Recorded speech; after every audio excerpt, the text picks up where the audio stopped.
is trying to turn a profit with the RDNA stuff. I think they're going to successfully do that, and to do that, they sort of have to price match NVIDIA where they're at. I think once AMD becomes a bit more competitive, they've got a few more SKUs covering a broader range of price and performance, then we'll see the GPU wars fire up again, I hope. I think that'll happen. But yeah, I'd like to know more about things like manufacturing costs. We know they're spending a lot on research and development these days to try and get those gains. It's a lot harder to get those big gains that we used to see these days, and we're sort of seeing that everywhere in tech. So yeah, it's not the Moore's Law is somewhat dead, I think, in 2019. But anyway, to answer this question really quickly, no, I don't think AMD and NVIDIA are teaming up to do any kind of price fixing. Okay, bit of an easy one here from Stanislaw, I think it is.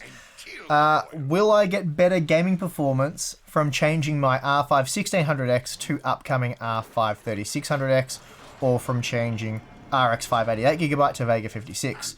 Prices of both upgrades should be similar. Another heavily upvoted comment. I should have turned my phone sideways for that. Yeah, okay, that is a pretty easy one to answer. I would say you'd be much better off with Vega 56. Though I'd strongly advise you wait at this point to see what the Radeon RX 5700 series has to offer, and then reevaluate your options.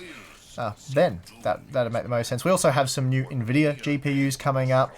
Not sure what that's going to do to sort of that. What I don't even know what Vega 56 is at. You said that it's the same as the CPU upgrade in your region. It's around, what are they, 350 to 400 US dollars. Haven't really looked recently, but yeah, we'll have some new GPUs filling in that price point soon. Okay, one here from Daniel. Do you guys remember AMD said AM4 would be officially supported until 2020 when they announced it back in 2017? What do you think will be the future of the platform going forward?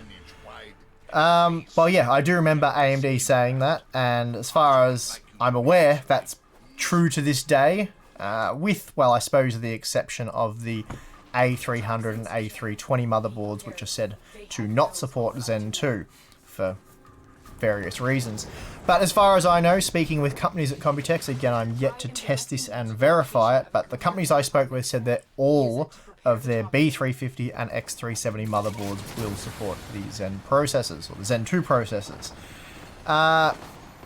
If I had to guess, which I hate doing, but I'll do it anyway, so this is just me guesswork speculating, I would say that the Zen 3 processors, so that's the 7nm plus Ryzen CPUs, probably going to be called the Ryzen 4000 series. Probably not a huge leap, that one.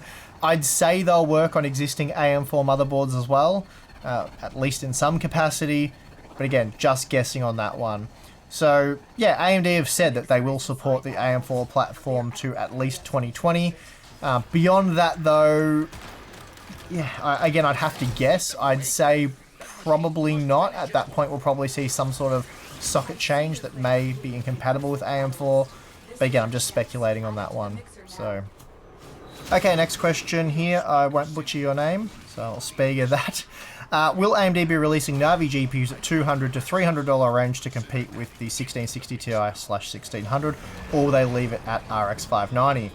By the way, did you know 570 XT Limited Edition was going to be called RX 690? You can check the slides AMD showed at E3. If you zoom in on the fan, it says RX 690. Love from India. Well, thank you. Okay, so the first part of that question, I would expect at some point we will see more affordable RDNA parts, but another one of those speculations, guesses. I have absolutely no idea when that will be. So with AMD, it could be at any point in time. So yeah, I'd hate to guess on that one, but I think it makes sense that they will make the RDNA architecture more affordable and more accessible at some point in time. And then as for the 570 series, or the 570 XT being the RX 690, yeah, I would have guessed RX 680 or 690 personally. Probably a pretty safe placeholder there. And then they've decided to change it to something that sounds a bit more fancy to go with the new RDNA architecture. Okay, an interesting question here from Deep. Are you gonna keep using the FPS charts as benchmarks forever? Recently, Steve, GN, has introduced frame time chart method. What is your opinion about it? Are you expecting to bring similar methodology to your benchmark marathon? And quite a few upvotes on that one as well. Yeah, we might. I haven't ruled it out. It doesn't work